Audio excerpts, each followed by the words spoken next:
kasih buat kepercayaan diberikan pada saya menyampaikan firman Tuhan di tempat ini pada Pak Daniel. Terima kasih.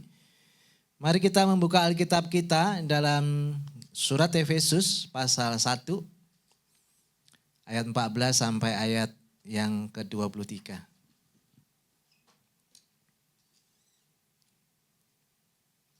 Surat Efesus pasal 1 ayat 14 sampai 23, kita akan baca secara bergantian. Saya akan baca ayat 14, mohon Bapak Ibu Saudara sekalian membaca ayat 15 dan seterusnya. Amin. Sudah menemukan? Katakan amin. Oh iya, di belakang sudah ada di depan ya. Saya akan bacakan ayat 14. Efesus pasal 1 ayat 14. Dan Roh Kudus itu adalah jaminan bagian kita sampai kita memperoleh seluruhnya, yaitu penebusan yang menjadikan kita milik Allah untuk memuji kemuliaannya. 1, 2, 3. Karena itu setelah aku mendengar tentang imanmu dalam Tuhan Yesus dan tentang kasihmu terhadap semua orang kudus, aku pun tidak berhenti mengucap syukur karena kamu. Dan aku selalu mengingat kamu dalam doaku dan meminta kepada Allah Tuhan kita Yesus Kristus, yaitu Bapa yang mulia itu, supaya ia memberikan kepadamu roh hikmat dan wahyu untuk mengenal dia dengan benar. Dan supaya ia menjadikan mata hatimu terang, agar kamu mengerti pengharapan apakah yang terkandung dalam panggilannya, betapa kayanya kemuliaan bagian yang ditentukannya bagi orang-orang kudus, dan betapa hebat kuasanya bagi kita yang percaya, sesuai dengan kekuatan kuasanya yang dikerjakannya di dalam Kristus dengan membangkitkan dia dari antara orang mati dan mendudukkan dia di sebelah kanannya di sorga. Jauh lebih tinggi dari segala pemerintah dan penguasa dan kekuasaan dan kerajaan dan tiap-tiap nama yang dapat disebut. Bukan hanya di dunia ini saja, melainkan juga di dunia yang akan datang. Dan segala sesuatu telah diletakkannya di bawah kaki Kristus, dan Kristus telah diberikannya kepada jemaat sebagai kepala dari segala yang ada. Jemaat yang adalah tubuhnya, yaitu kepenuhan dia yang memenuhi semua dan segala sesuatu. Puji Tuhan. Bapak Ibu sekalian, firman Tuhan yang sudah kita baca tadi merupakan surat kiriman Paulus kepada jemaat di Efesus. Bagaimana Paulus melayani di Efesus itu selama kurang lebih 3 tahun. Nanti bisa baca di Kisah Para Rasul pasal 20. Di dalam pelayanannya Paulus dengan sabar, ya, dengan sebuah kesungguhan hati, bahkan mengalami banyak tantangan yang luar biasa. Tetapi Paulus tetap melayani jemaat di sana. Dan dia senang ketika dia mendengar bahwa jemaat yang dia layani ada sebuah pertumbuhan di dalam iman dan kasih. Waktu mereka mengenal Tuhan Yesus, iman mereka kecil, bahkan baru. Tetapi setelah mereka mengenal Kristus, dilayani dengan baik, maka mereka imannya bertumbuh dan kasihnya bertumbuh. Memang Bapak sekalian ya, sesuatu yang hidup ya, itu harus bertumbuh. Kalau tidak bertumbuh, itu tidak hidup. Oleh karena itu bagaimana dengan iman kita dan kasih kita? Pengiringan kita kepada Tuhan sudah berapa tahun? Apakah iman dan kasih kita semakin bertumbuh atau tetap stuck? Ya, di dalam kekristenan tidak ada istilah jalan di tempat. Yang ada adalah maju dan mundur. Kalau kita tidak maju berarti kita mundur. Ya. Tuhan ingin supaya kita semua maju. Kita semua terus bertumbuh di dalam Tuhan. Amin. Ya. Pada siang hari ini firman Tuhan saya beri judul warisan dalam Kristus. Di situ Paulus berdoa untuk jemaat di Efesus. Meskipun mereka sudah mendapatkan jaminan dari Tuhan, tetap Paulus berdoa buat mereka. Ya, ayat 14 itu sebuah jaminan. Dikatakan dan Roh Kudus adalah jaminan bagian kita sampai kita memperoleh seluruhnya. Jemaat Tuhan, bahwa Roh Kudus itu adalah jaminan buat kita, seperti DP, down payment. Jadi itu bukan semuanya. Apa yang kita alami saat ini, apa yang sudah kita peroleh saat ini, ya, itu adalah sebuah jaminan. Bagian kecil saja, itu cuma DP Bapak sekalian. Kalau kita mau beli sesuatu, ya kita kasih DP. Biasanya DP itu kan tidak besar ya. Paling kenceng 50% lah. Biasanya DP itu kadang-kadang ala kadar aja, cuman buat ngikat saja kan. 10%, 5%, 20%. Artinya apa? Bahwa ada berkat lagi yang lebih besar yang di belakang yang Tuhan sediakan buat kita. Nah, warisan itulah yang harus kita miliki. Itu sudah diberikan kepada kita dan kita harus mengambilnya. Amin. Itu hak kita. Tuhan sudah berikan kepada kita dan kita harus mengambilnya. Itulah yang Paulus inginkan kepada jemaat di Efesus dan juga kepada kita semua. Ya. Paling tidak ada 3. Ya, saya sebutkan yang pertama ayat yang ke-17. Dan meminta kepada Allah Tuhan kita Yesus Kristus, yaitu Bapa yang mulia itu, supaya ia memberikan kepadamu roh hikmat dan wahyu untuk mengenal dia dengan benar. Warisan yang pertama adalah diberikan roh hikmat dan wahyu. Dikatakan bahwa jemaat di Efesus supaya terus bertumbuh lebih lagi. Oleh karena itu mereka dibutuhkan roh hikmat dan wahyu. Kata wahyu itu adalah pembukaan, penyingkapan artinya. Jadi sesuatu yang tidak diketahui sebelumnya kemudian dibukakan. Nah, itu adalah pewahyuan. Misalnya kalau saya tanya, apa yang ada dalam tangan saya? Tidak ada seorang pun yang tahu. Tetapi ketika tangan saya dibuka, maka Bapak Ibu sekalian tahu apa yang di dalam tangan saya. Nah, itu adalah sebuah pewahyuan. Sebelumnya nggak ngerti, tidak tahu. Tetapi ketika dibukakan, maka orang mulai tahu. Nah, setelah tahu akan pewahyuan itu, dibutuhkan hikmat. Karena hikmatlah yang akan mengimplementasikan apa yang sudah kita terima. Ya. Bapak Gembala seringkali cerita tentang hikmat. Ya. Sangat diperlukan sekali hikmat. Ya. Untuk apa? Di situ dikatakan, untuk mengenal Allah dengan benar. Luar biasa Bapak sekalian. Ya. Untuk mengenal Allah dengan benar. Kata mengenal di situ ditulis dengan epignosei atau kata dasarnya dari epignosis. Yang artinya mengenal lebih lagi. Mengenal lebih dalam lagi. Mungkin kita ditanya ya, Bapak sekalian kenal dengan Pak Jokowi? Gitu ya. Wah, saya kenal ya dengan Pak Jokowi. Kemudian Pak Jokowi datang nih ke sini nih. Saya keluar, Pak Jokowi salaman. Kenal saya Pak? Bingung Pak Presiden. Siapa ya Bapak? Ya, lah ternyata nggak kenal. Ternyata saya nggak kenal Pak Jokowi. Tapi saya tahu Pak Jokowi. Karena waktu ketemu, beliau nggak kenal saya. Kalau ditanya kenal Tuhan Yesus, kenal Tuhan Yesus. Lahirnya kita peringati Natal 25 Desember. Betul? Kematian kebangkitannya Paskah. Tapi ketika Tuhan datang ketemu dengan kita, apakah Tuhan kenal kita? Itu sebuah pertanyaan yang perlu kita renungkan. Jangan sampai ya kita berjeri lelah segala macam apa yang kita lakukan di Matius 7, 21 sampai 23 kan. Aku tidak kenal kamu. Lah bagaimana? Orang gak pernah ketemu, ya, gak pernah bertegur sapa, tidak pernah bergaul, mana bisa kenal. Oleh karena itu di dalam hidup kita harus punya hubungan khusus dengan Tuhan. Amin. Itu namanya kenal. Kenal melalui pengalaman, bukan mengenal melalui narasi. Bapak sekalian. Ya. Saya beberapa waktu lalu pelayanan di suku laut, di mana namanya aja suku laut. Jadi banyak laut, banyak air laut. Dan saya nggak bisa berenang. Makanya anak saya suruh les renang, ya kan. Tapi anaknya les renang kok bapaknya enggak, ya kan. Jadi baca buku-buku lah bagaimana cara berenang. Waktu saya baca buku-buku bagaimana caranya berenang dengan baik dan cepat. Saya tutup buku, saya langsung siap-siap. Saya langsung masuk ke air kolam renang, apakah saya langsung bisa berenang? Saya cuma bisa satu gaya saja. Begitu pure. Dada, kayak dada. Tenggelam ya nggak bisa.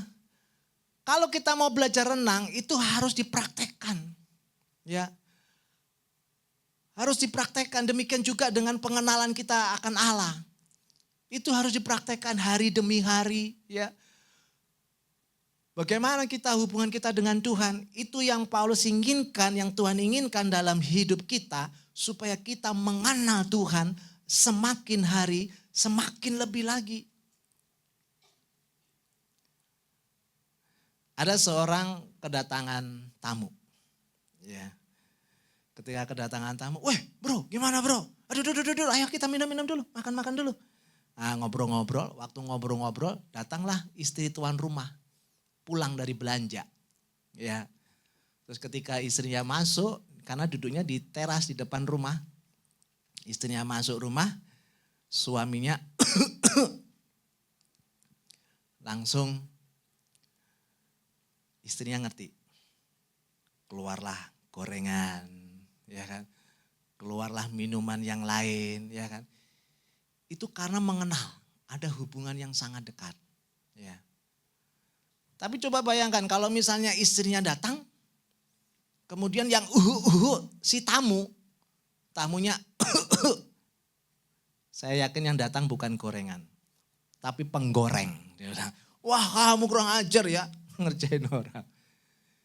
Karena ada hubungan yang sangat dekat Bapak Ibu sekalian.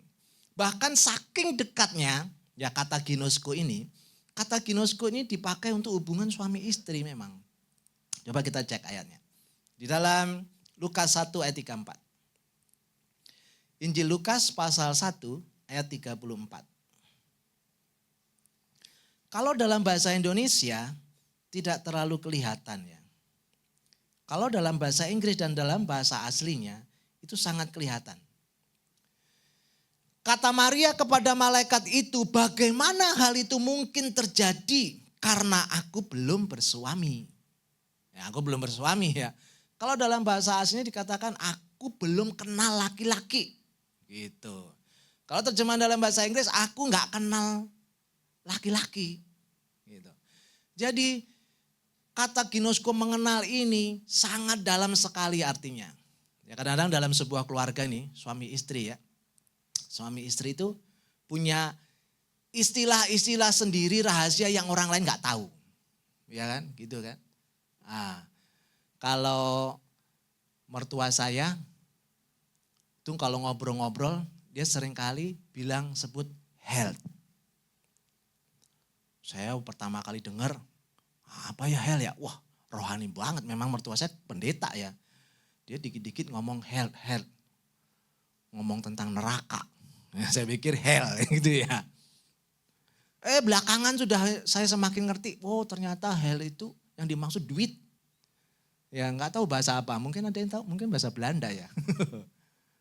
Duit. Jadi kalau ngomong duit, oh gitu ya.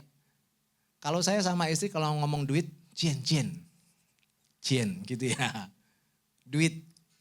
Jadi Bapak Ibu sekalian, ketika seorang itu kenal baik ya. Dengar suaranya aja tahu. Misalnya di depan, teriak-teriak, oh saya tahu siapa itu di depan ya. Karena saya kenal orangnya. Betul ya. Kalau kita nggak kenal dekat nggak tahu. Ya. Kita lihat lagi di Kejadian pasal 4 ayat 1.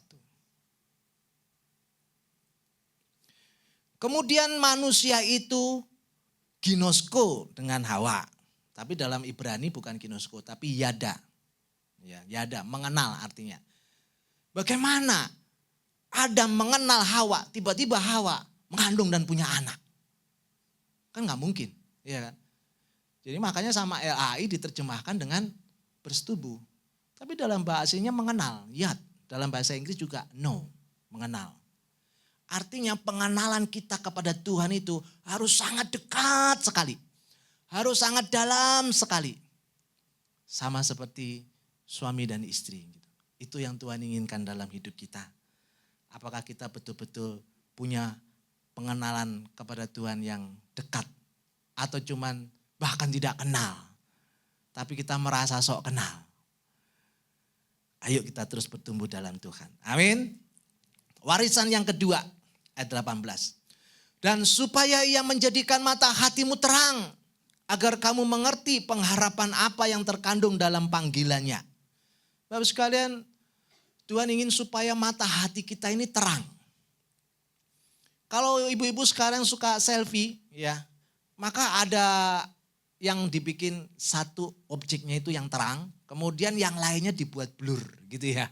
Nah, kata menjadi terang itu ditulis dengan kata potiso. Ya, potiso itu punya pengertian menjadi terang, menerangi, menjadi kelihatan gitu ya, menjadi dikenal. Nah, itu kalau kita bandingin sebuah foto blur kemudian dengan foto yang jelas, nah itulah potiso. Tuhan ingin supaya kita melihat ya dengan jelas apa yang menjadi pengharapan di dalam panggilan Tuhan. Bahwa Tuhan manggil kita itu bukan berarti, Giantoro kamu sini loh. Udah gitu didiamin aja, enggak. Tuhan ada sesuatu yang Tuhan mau berikan kepada kita. Dan pengharapan itulah yang harus kita lihat. Karena apa? Kalau kita enggak lihat, bagaimana kita mau action ya. Kalau kita enggak lihat sesuatu, ya kita pun enggak lakukan apa-apa. Dan Tuhan ingin supaya melihat dengan jelas bahwa panggilan kita yaitu apa? Betapa kayanya kemuliaan warisan bagi orang-orang kudus. Jadi di situ dikatakan bagian yang ditentukan itu adalah warisan bagi kita semua Bapak sekalian. Tuhan punya banyak kemuliaan dan kemuliaan. Amin. Ya kan? Kemuliaan, ketika seorang dimuliakan, itu sama dengan seorang itu dipromosikan. Seseorang dinaikkan, ditinggikan. Sama dengan tema tahun kita ya, kelimpahan dan promosi. Kemuliaan itulah yang menjadi warisan kita di dalam hidup kita. Kita baca di 2 Korintus pasal 4 ayat 16.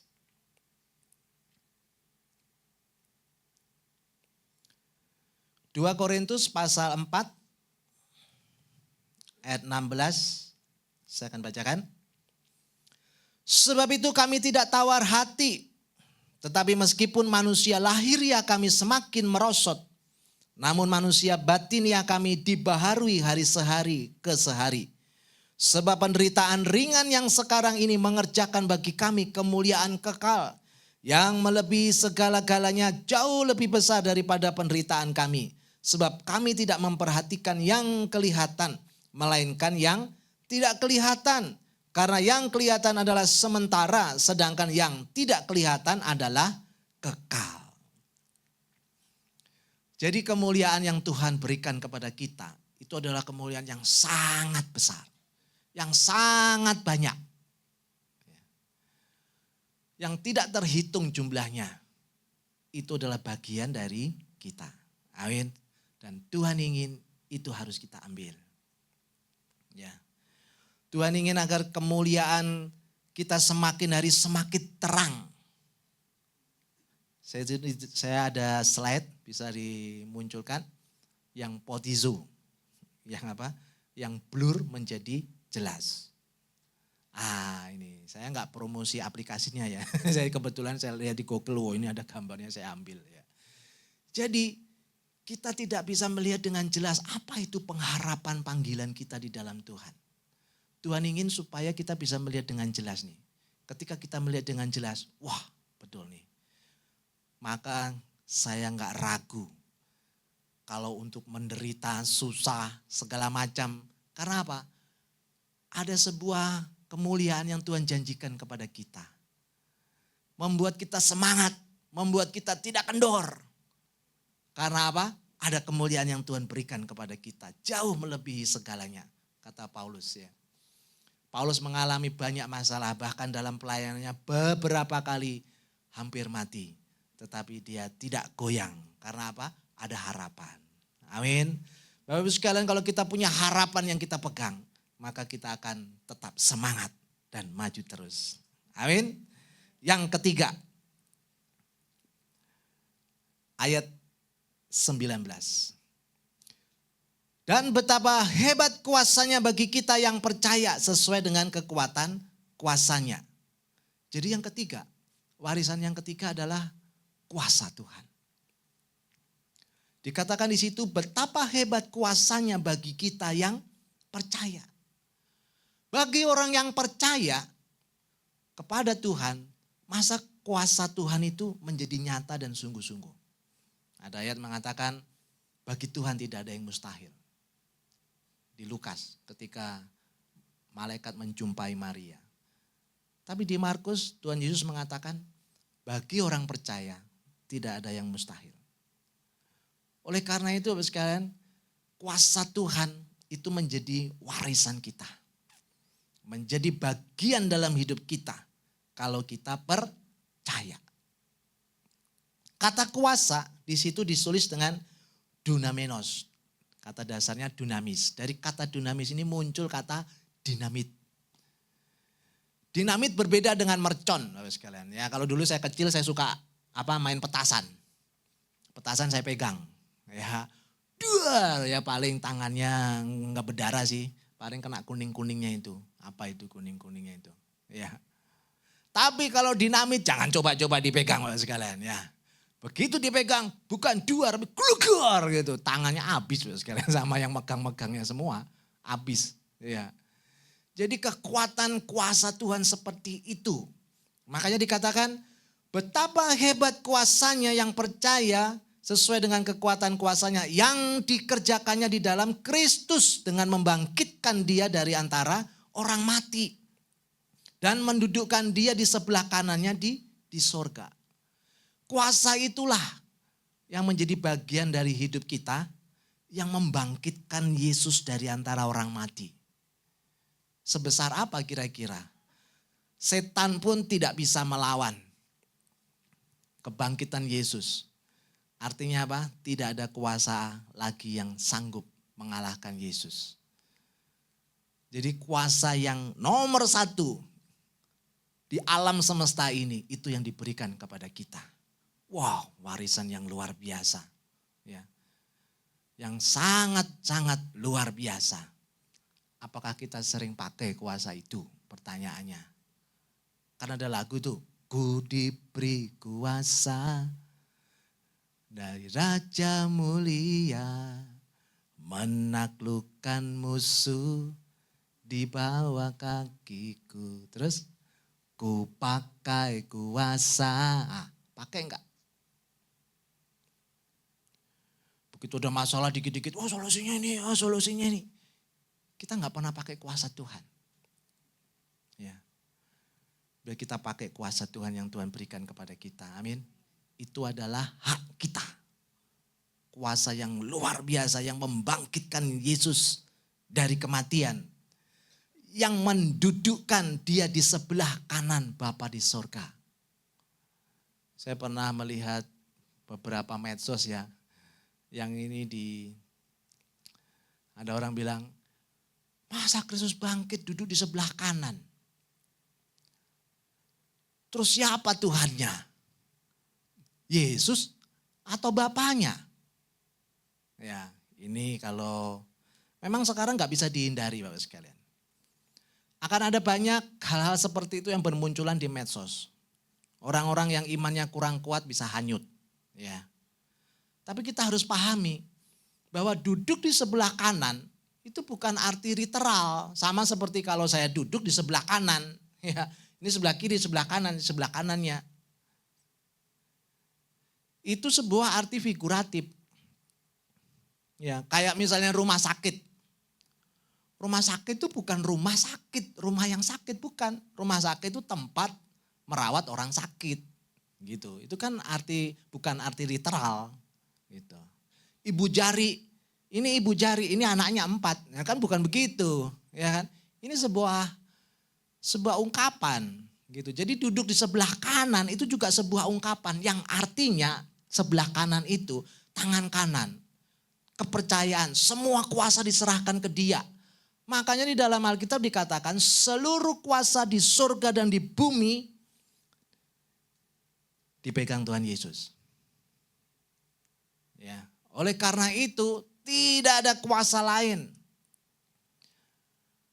Lagi pula di sebelah kanan Allah. Di sebelah kanan Allah itu yang mana ya? Allah itu roh. Ya. Jadi di sebelah kanannya itu di mana? Apakah kita bilang misalnya Tuhan itu mimbar ini, jadi di sebelah kanan di sini. Ya, sangat mengecilkan Tuhan. Allah itu tidak terbatas.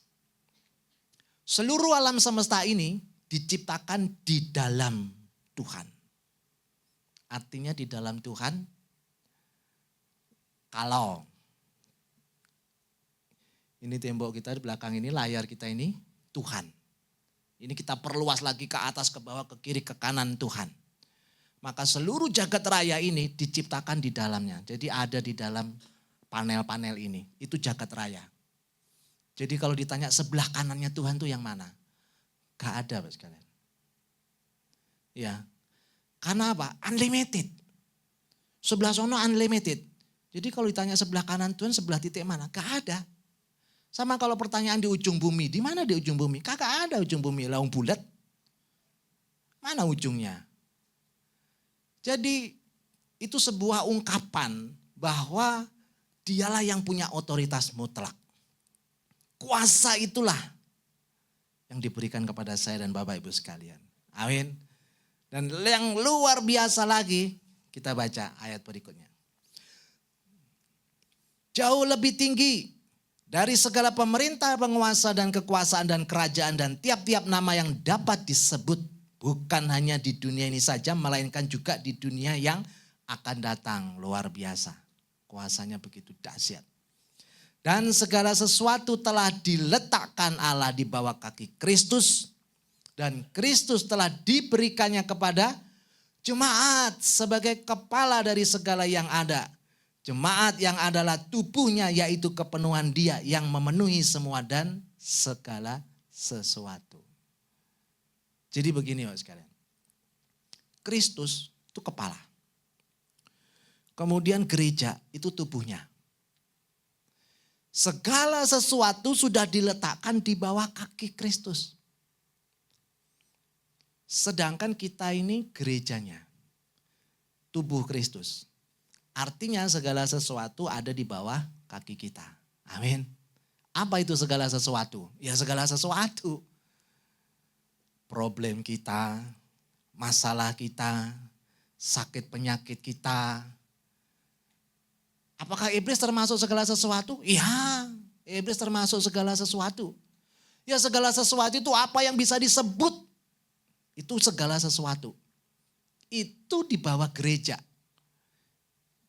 Oleh karena itu memang gak main-main. Sebetulnya orang Kristen itu dahsyat.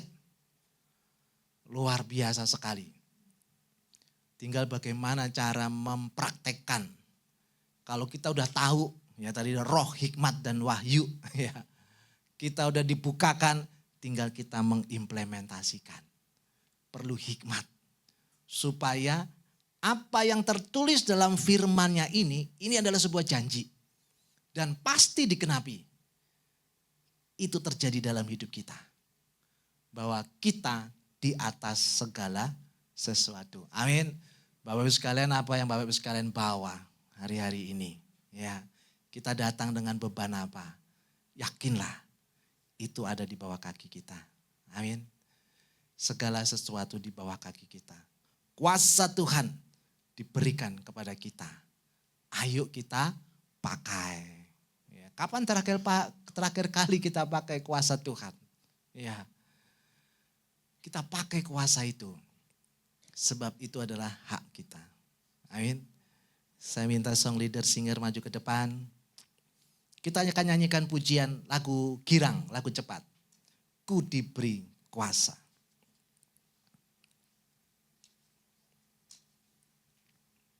Saya undang Bapak Ibu sekalian bangkit berdiri.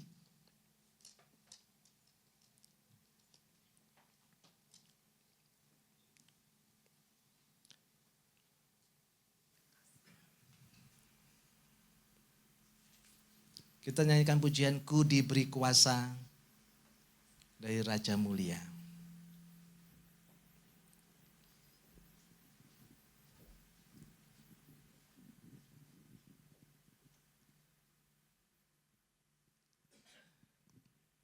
Kita tepuk tangan di atas. Amin. Haleluya. Ku diberi kuasa.